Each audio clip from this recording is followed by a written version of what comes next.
La ciencia, su método y su filosofía, por Mario Bunge. 30. Filosofar científicamente y encarar la ciencia filosóficamente. 7. El aprendizaje y la enseñanza de la epistemología. Si no es difícil lograr que el estudiante de ciencias llegue a adoptar una actitud filosófica ante su propia especialidad, es de temer en cambio que en las condiciones actuales no sea fácil inducir a los estudiantes de filosofía a que adopten una actitud científica. En primer lugar, es la inmadurez de la propia epistemología, la que torna su estudio accidentado. En segundo lugar, porque nuestros estudiantes no han sido preparados para adoptar una actitud científica, sino para lo contrario. Salvo excepciones, se les ha inculcado indiferencia y a veces desprecio por la ciencia, y no se les ha dado la formación científica indispensable para abordar con profundidad el estudio de la epistemología. ¿Es posible que existan estudiantes de preceptiva literaria que no sepan leer y escribir? No, porque se trata de una disciplina que versa sobre el lenguaje escrito y por lo tanto lo presupone.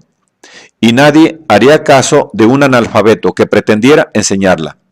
En cambio, entre nosotros no provoca asombro y escándalo el que se enseñe filosofía de la ciencia a estudiantes que en el mejor de los casos solo están equipados con los recuerdos de las nociones científicas elementales que aprendieron en la escuela secundaria. Y han sido contados los que en nuestro medio se han escandalizado de que hubiese audaces que simularan enseñar filosofía de la ciencia sin haber hecho jamás investigación científica, sin siquiera haber estudiado ciencias en el nivel universitario. Esto no ocurre, desde luego, en los centros culturales avanzados, donde la epistemología es enseñada por personas que investigan o han investigado en algún campo de la ciencia, a alumnos que poseen una preparación científica de nivel universitario. No se conoce otra vía para alcanzar un conocimiento adecuado del objeto mismo de la epistemología. Ni siquiera basta tener nociones sobre la ciencia clásica si se quiere filosofar con provecho sobre la ciencia actual. Para hacer filosofía de la ciencia viva, para hacer epistemología útil a la ciencia, para poder detectar y abordar la problemática filosófica suscitada por la investigación científica que se está haciendo ante nuestra vista, es necesario, aunque ciertamente no es suficiente, tener un conocimiento de primera mano de esa misma ciencia actual. Y esto no le es dado con toda amplitud a un solo individuo. Por esto, la epistemología, como cualquier otra rama del saber, y acaso más que otras, es una empresa colectiva, a la que contribuyen numerosos especialistas, filósofos de la lógica, de la matemática, de la física, de la biología, de las ciencias sociohistóricas, etc. La filosofía de la ciencia, que no es enseñada por científicos a estudiantes que poseen una formación científica discreta, tiene mucho de farsa. Es hora de que el estudio de la epistemología cobre entre nosotros la seriedad que lo caracteriza en otras partes. Es hora de facilitar a quienes deseen estudiarla con seriedad los instrumentos lógicos, semióticos y científicos necesarios. Esta reforma es propugnada entre nosotros por la novísima agrupación rioplatense de lógica y filosofía científica.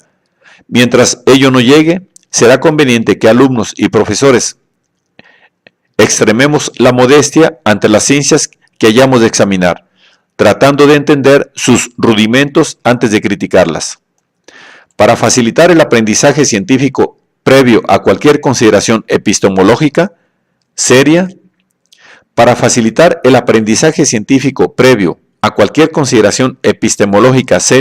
se contará con la colaboración de científicos y estudiantes de ciencias, quienes estarán a disposición de los estudiantes de epistemología y a su vez tendrán oportunidad de informarse por estos últimos acerca de los problemas tradicionales de la filosofía, con muchos de los cuales entroncan los problemas filosóficos de la actualidad.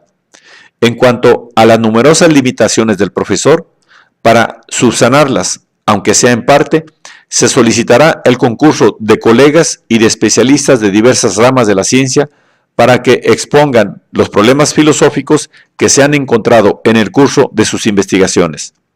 De esta manera, cada uno de los participantes del curso aprenderá algo. El curso de epistemología no tendrá una orientación filosófica definida. Su objetivo será facilitar la adquisición de información amplia y objetiva, promover la discusión y, sobre todo, incitar a la meditación independiente. Desde luego, el profesor tendrá una orientación definida o la buscará, ya que el pensador sin brújula y sin norte suele carecer de ideas originales y coherentes, así como del entusiasmo necesario para proseguir la búsqueda y para contagiarlo a los demás. No hay filosofía viva sin diálogo y sin cierta parcialidad compatible con la objetividad. Al mismo tiempo que se filosofa sobre un tema dado, se filosofa con alguien y se teoriza contra alguien, aun cuando en la exposición final no se transmuten el diálogo ni la polémica. Se tendrán en cuenta las principales orientaciones filosóficas, sin excluir las anticientíficas, aunque solo sea para analizarlas científicamente. Pero no se tomarán por temas de estudio las escuelas y los autores, sino los problemas epistemológicos. Ya es hora de abandonar el enfoque exclusiva y predominantemente escolástico e histórico de los problemas filosóficos. Es hora de abordarlos sistemáticamente, como lo han hecho quienes han dicho algo nuevo. La tarea informativa quedará así subordinada a la labor formativa, o mejor, autoformativa.